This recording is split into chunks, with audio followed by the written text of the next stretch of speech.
So welcome everybody. I am really thrilled to be joined this afternoon by Professor Neil Ward, and he is an emeritus professor in analytical chemistry from Surrey with an incredible over 340 publications on his record. So I'm delighted to introduce you to Professor Ward, who's asked me to call him Neil. Thank you. And we're going to talk today about a charity that's very close to his heart and ours, the Hyperactive Children's Support Group, because we are very, very excited to say that we are taking over the incredible library of information that has been sitting there for almost 50 years, supporting parents and children who are dealing with what was called then hyperactivity disorder, which is called today ADHD or attention deficit hyperactivity disorder. And we're going to be holding the repository of all this information on our website. So welcome, Neil. Thank you so much for joining me. And I would just love you to talk about the history of the Hyperactive Children's Support Group and how key your research was right in those early days. Well, I can't take all of the glory of it. It comes down to two amazing ladies, one by the name of Vicky Calhoun and her daughter, Sally Bundy, MBE. And the link between them was that Sally's son was recognized as having a behavioral problem, which in the early days was referred to as hyperactivity. I got to meet them at a meeting in London. It was a general conference, which I was attending as an analytical chemist who was exploring the impact of lead, which is my background in New Zealand. I was funded by the New Zealand government way back in the 1970s to evaluate the impact of leaded petrol on the whole of the agricultural economy of New Zealand and what would happen if it was getting into meat, if it was getting into food products, and what would be the impact on health, especially that to do with children, because a person by the name of Dr. Herb Needleman in the United States had started looking at the impact of lead exposure in children and the impact on IQ. And this was being followed up by various scientists in Germany and in the United Kingdom. One I had the great privilege of working with for many years, great Derek Bryce-Smith at the University of Reading. So I was actually at this meeting talking about lead, cadmium, because I'd already started looking at the impact of cadmium in tobacco and cigarette smoking. And I got to meet these two ladies because they had a little stand talking about hyperactivity, which they had become aware of through a personal reflection of Sally's son. And then they had decided that it was important to gather information from the world's scientists and become the platform of spreading it out to the lay public, getting rid of all the scientific and medical jargon and making it so that it could be understood. They were interested in me because quite obviously I could analyze anything and everything, and obviously under the correct ethics requirements and whatever else. I was known as the kind of Dracula of the analytical world. Give me hair, give me nails. I don't even laugh. I have published papers on using human teardrops in Iraq to looking at the levels of trace elements in the human body in relation to human disorders. Now, what was interesting is at the same time, my wife, who was teaching at the Royal School in Windsor, we each year for Action Research of the Crippled Child used to partake in a walk across the Windsor Great Park to Smith's Lawn, where the polo takes place. And we had some of my wife's children, and I said to them with great enthusiasm, because we'd been walking for about an hour and a half, and I said, well, we're soon going to be halfway. We'll give you a drink.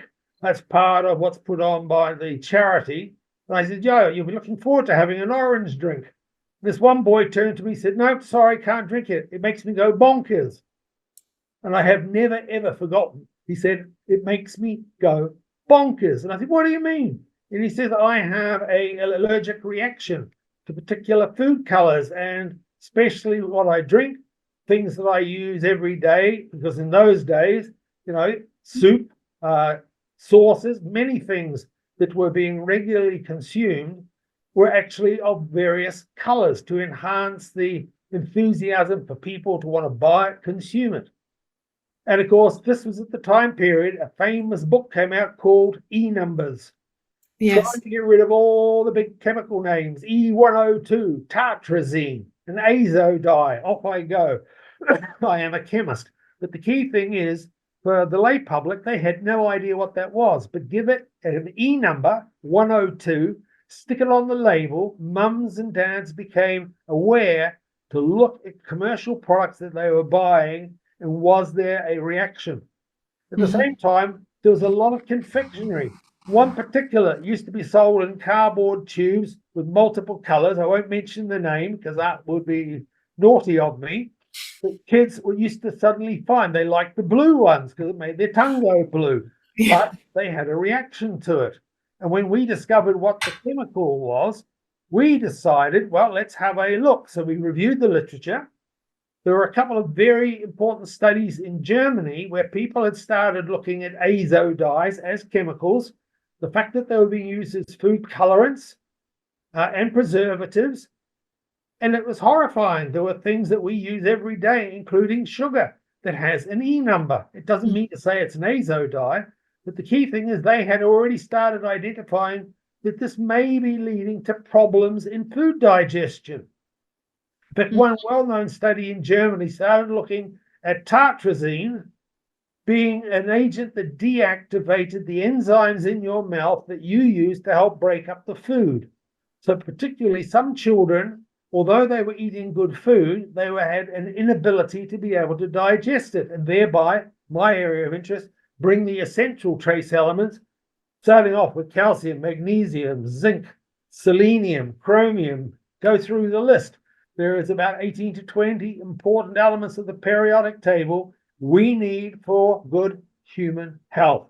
And I, by now, was very heavily into zinc and the impact that it was having, and the fact that, one, you can't see me if you don't have the right levels of zinc, because it controls the whole of your vision, your food taste. Hence all my work on anorexia nervosa in Oxford at the Warnford, many years later, looking at the status of zinc in young ladies in particular who had developed a worry and concern about their weight gain, etc., and their physical appearance, and therefore developed anorexia nervosa, which we suddenly discovered was caused by zinc deficiency. And even though they had a good diet, they had the inability to absorb it. And I was interested because it may be due to lead. It may be due to cadmium, which, by the way, is one of the reasons why a lot of people in the 1670s used to smoke cigarettes. The cadmium in the tobacco deactivates the zinc in their tongue and therefore reduces their desire to eat. And therefore they use it for weight control and whatever else.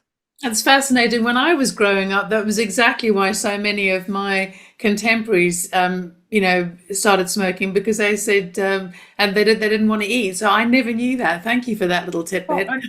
And the list goes on. And a lot of it I got talking to Sally and Vicky with, and they said, look, if we, through our organization, we are aware of families who have got little Johnny or little Jill who has a response to certain things which causes behavioral problems, we call it hyperactivity, because that was the term being used mainly in the United States.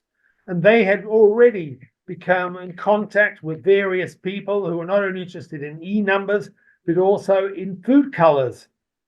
So I said, yeah, come on.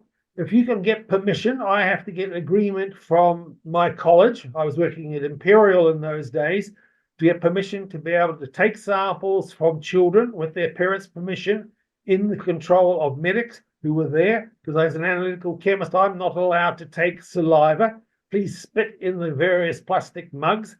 I'm not allowed to take blood, but a clinician is. And would they also be quite happy to take a urine sample? And here's me, I'm quite happy you give me the sample, I will analyze it blind, without any knowledge to who the individual was, be it male, female, whatever age. And therefore, I was using very sophisticated analytical techniques which allowed me to analyze all of those types of samples, along with soils, water, food samples, you name it, to look for the periodic table for all the various elements. So we set up an experiment while I was at Imperial College. We had already managed to be able to identify tartrazine, sunset yellow, amaranth, and the list goes on, of all these elements in commercial beverages using chromatography, i.e. separating the sample using columns and paper and whatever. We could actually identify that they contained these particular chemicals. So we were able to actually purchase readily available commercial orange drink, which you would be using at home. You know, they would come home from school or home from football or netball, and you'd give them a drink. And, you know, they'd be interested because it was a nice psychedelic bright orange color. The first thing that we noticed is that they ended up with a very dry tongue. In fact, Vicky was one of the first people to say, we have noticed that a lot of these hyperactive kids end up with a thirst problem. And I said, right, well, it may be the azo dye reacting. And as soon as we talk about the tongue, I'm interested in zinc. So here we go. So we got permission and we did a study with sociologists who were there monitoring the behavior of the children. And we would give them a standard dose. And I don't want to use the word dose, a standard home kitchen orange drink that you would give your child at home. And we watched what their behavior was. And I don't joke, we had 2 or 3 who were known by the charity to have had very strong reactions of hyperactivity from consuming this type of chemical. They started picking up chairs and throwing them at the window, and they became exceedingly disruptive, very violent. They even got to the point where you couldn't put your arms around and comfort them. A lot of the things which in the early days were being identified as the disorder mannerisms associated with hyperactivity. Yes. It then became ADHD, right? And then it became ADD. Over the years, all of these different names are just talking about different manifestations of the behavioral issues that are being caused, but more importantly, the different chemical triggers. It wasn't just food colors, sugar became a problem. In fact, one of the things that Vicky became aware of, there are natural chemicals in apples. Come on, we were all brought up, give the teacher an apple because it's good for your health. Take an apple in your school bag for lunch. But there are actually salicylic acid and other chemicals in fruits, which for certain children, and we still do not totally understand why, but in their human development, they have developed an allergic reaction, the same as we have with autism, we have with many other disorders that we are now aware of, but we still do not understand what triggers them. So we did these studies and published them because I, as a scientist, was absolutely horrified. My wife was doubly horrified because she recognized them in the classroom. Yes. She noticed, and then I suddenly started going around schools, and her family lived in South London. So I went to various schools at the invitation of headmasters and the local educational authority. And it was noted that after lunch, kids became very difficult to be taught. They were very disruptive. They were argumentative. They physically and verbally became very hyperactive. And of course, you know, we had school teachers, don't laugh, who were drinking various commercial beverages, which they would get out of the school vending machine. And we suddenly started recognizing that some of these chemicals were also in these products, along with very high levels of sugar. That's where my adventure started. I then started attending a lot of conferences, especially in London. Then I was invited by a select committee into health at the House of Lords through the great Lord Edward Baldwin and his wife, who had set up a charity in Oxford called the Speedwell Trust. And they invited me to come and talk to members of the House, which I had the great pleasure of. And there I met many people like Lord Robert Winston, and I worked with him many years on infertility. I'm going to go sideways.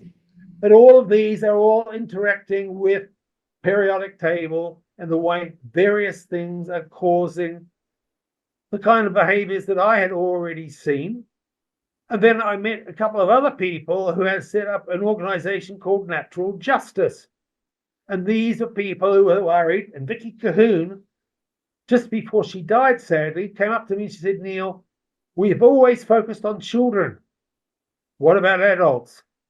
What about adults who have ended up at Her Majesty's pleasure? And I said, well, they're all called Australians. So I am a New Zealander. There could be a lot of people who are not diagnosed as having ADHD or hyperactivity and have had behavioral problems which have led them into trouble and have ended up going to prison. So we suddenly, in collaboration with Natural Justice, started doing studies, and I did a big study in Oxford, a couple of them in New Zealand, looking at diet, looking at what they had been consuming, and then, of course, doing what I normally do, taking human samples and analyzing them for the balance of toxic metals against the essential nutrients that we need. And what did you find? It was 30 years ago. We found a lot of these problems, and a lot of them were literally due to diet and the fact that they had malabsorption. They had developed systems within their body, which meant that they were very hypersensitive to these chemicals. And it wasn't just directly a chemical, it's groups of chemicals. And of course, now we as scientists have become aware there are a lot more of them. Now, you might turn around and say, well, come on, Neil, food colours, E numbers are long forgotten. And sadly, they are long forgotten. But we really need the world to come back and really look at it, because we are in a commercial world which is trying to convince young people in particular, now interested more in teenagers, in a wide range of commercial products which have got not only different colorants, they've got different sweeteners, they've got whole range of different chemicals which are allowed by the government because they are already being looked at by experts in those particular fields.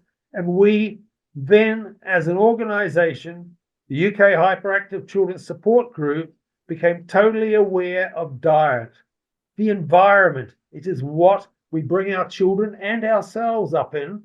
And that became the main driving force of all of the work that we were doing, our newsletters, everything that is on our website. And then suddenly the Americans again decided that a cousin of a well-known drug, we call it, Ritalin, is now the acceptable thing to give to literally sedate children. In other words, we are using very powerful chemicals, drugs, to be able to control hyperactive disorders. And it's being used in adults now. And obviously, there's now a swathe of new diagnoses as well. Adults, people are being diagnosed left, right, and center. But, we're talking, you are speaking our language, because obviously we've done 22 years of work in natural health as well, talking about metabolic dysfunction and how diet and lifestyle interventions are the answer. But, we're going back 47 years. It's almost 50 years since the Hyperactive Children's Support Group was started, with all that swathe of research and data, and still we see no change in the mainstream recommendations that are coming downstream in terms of, nutrition and, lifestyle and all the rest of it. Parents, unless they're doing their own research, it is very difficult to get this kind of information. Yeah, and it's very confusing, because all those well-known medical scientific journals called the Woman's Weekly, the Woman's Own, and sorry to be very rude here. And now Dr. Google. Have a lot of articles which will cover this. When I worked on the Camelford aluminium sulfate disaster, I met a lady who had said, I know about you and zinc and infertility and all the work you've done in that area, because I read it in a woman's magazine, and I have been following what you have said about taking zinc and how it will help me, blah, blah, blah. And it is interesting how that information gets out there, but not through the recognized governments. It gets out there through the word of mouth of people and organizations, charities, and whatever else. What is fascinating is that we have never really learned. Diet is now such an important part of our requirement that we need. And I personally, at the moment, am learning all about the rainbow diet, the Mediterranean diet, the complementary alternative medicine and the impact that that has on cancer development and whatever else. And we have been looking at the same type of thing. And in fact, for many years, not only were we looking at E numbers, and this is the great joy of Sally in her work and why she got an MBE for it, was she was looking at diet and, more importantly, food preparation, the way that you put the food on the plate, the way you encourage your children, your husband, your wife, the adult. Because it's only in the last 5 to 10 years that we suddenly become aware at Westminster that, hey, this may also influence a lot of adults. Undiagnosed, unrecognized in the 70s, who have now gone through a pathway of recognizing that maybe a lot of the things that have happened in their lives were due to what they were eating, how they were eating it, and a lot of the things which we in the chemical world have been allowed to put into our foodstuffs. Of course, I mean my own recovery from autoimmune disease is largely down to diet and lifestyle change. And when you know how simple it is to go from incredibly unwell with very poor quality of life to very well, brimming with energy and vitality with a few changes that are so easy to make, when you turn your own kitchen into your clinic and your home into part of your clinic, it is so challenging that there are still all these people out there suffering needlessly, basically, because yourself with the work that you've done.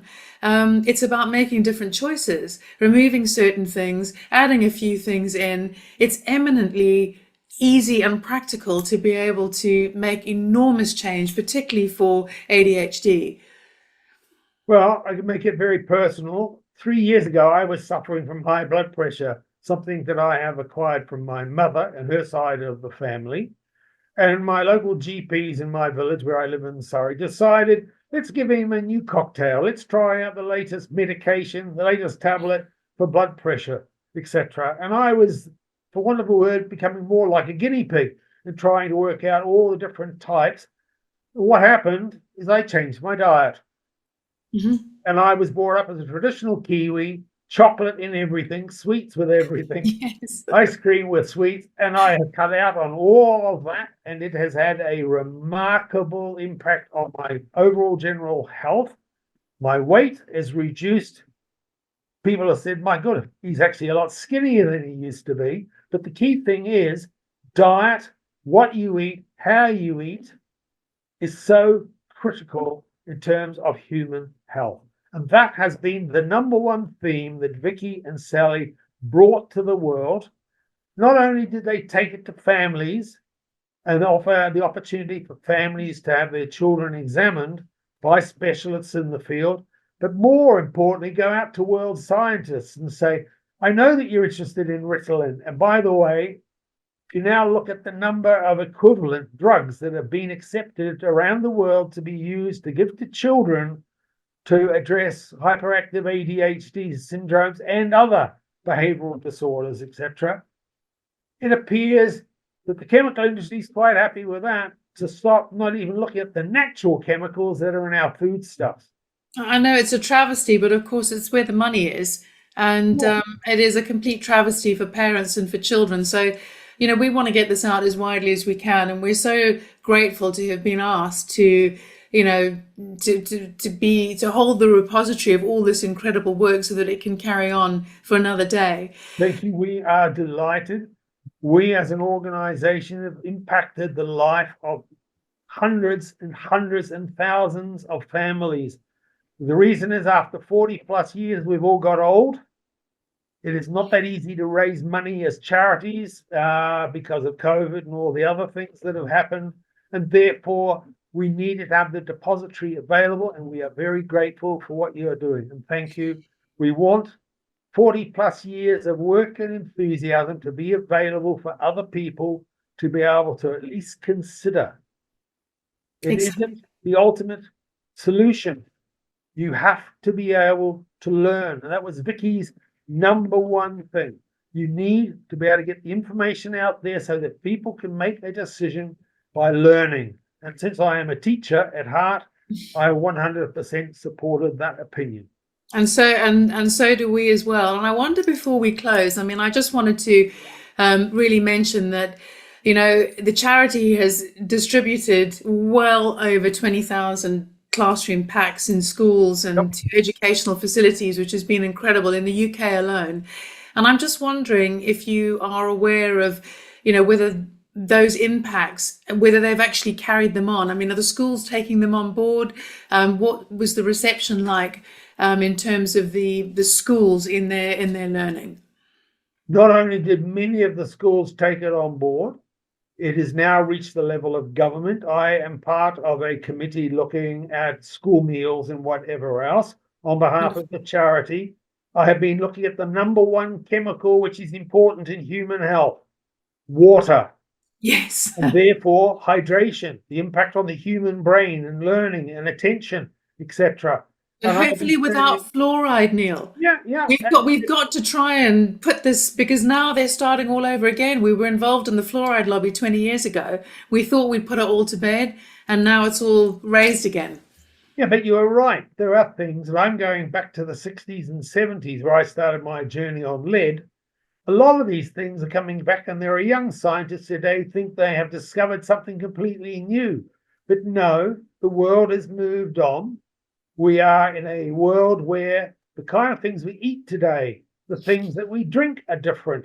But we need to go back and reflect on what the journey has been so far, because there are a lot of things there, and that's what the Hyperactive Children Support Group represent, a wealth of knowledge, experience that is available that can help people make decisions today to be able to control their own family's health, including their own.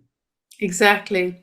And just one final question, and I know this is not work that that's maybe that you've actually done, but I was really interested to read the work of David Horrobin when he was talking Yes. about EFA deficiencies, essential fatty acid deficiencies, being able to contribute to thirst, and how so many of these children were so thirsty, and that was a trigger for having a look. Now, obviously, thirst is one of our homeostatic mechanisms in terms of evolutionary biology.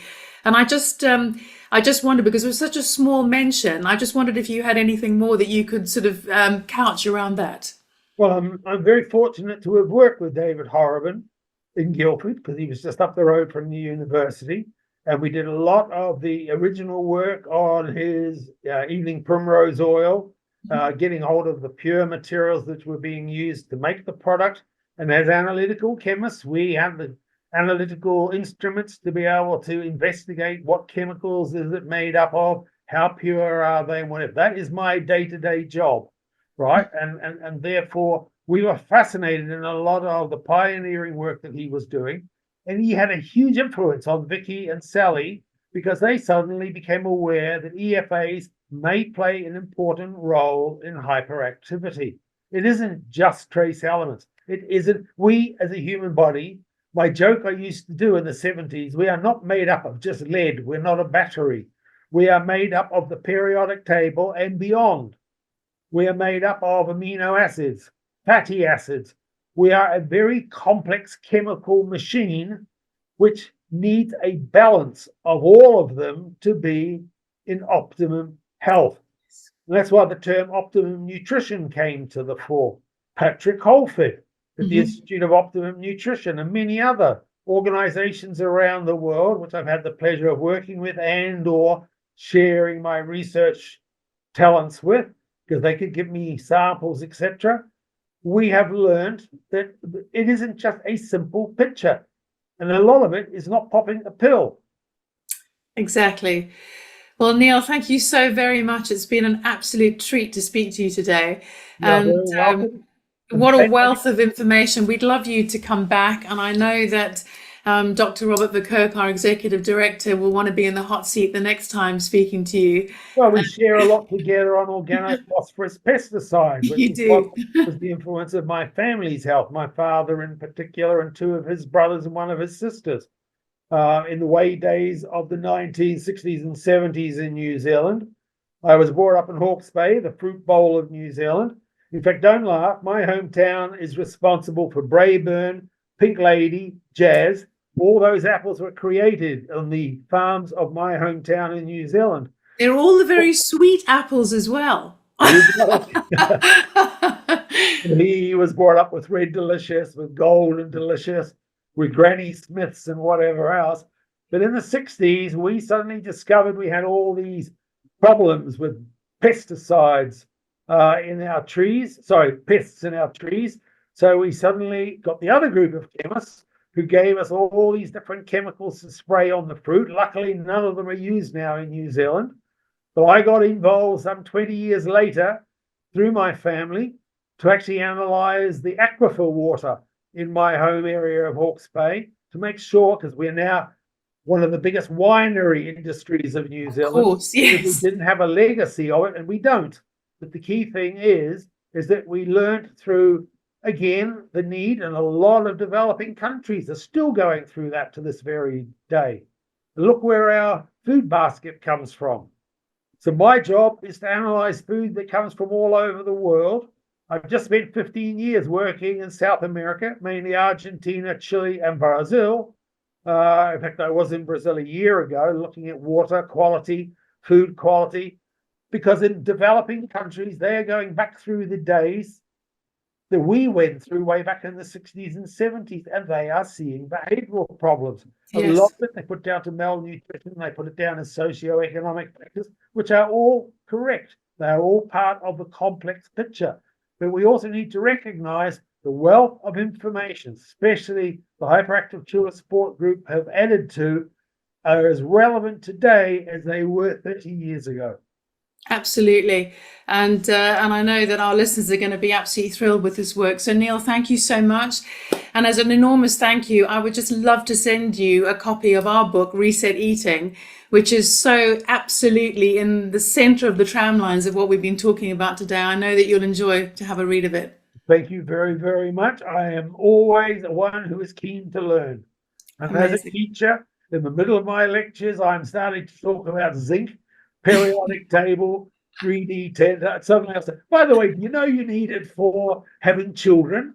It's amazing how a second-year university student starts paying attention when you start talking about zinc and sperm and how it induces fertilization. And I suddenly said, hey, chemistry actually has a relevance. Absolutely. Thank you so much, Neil. That's wonderful.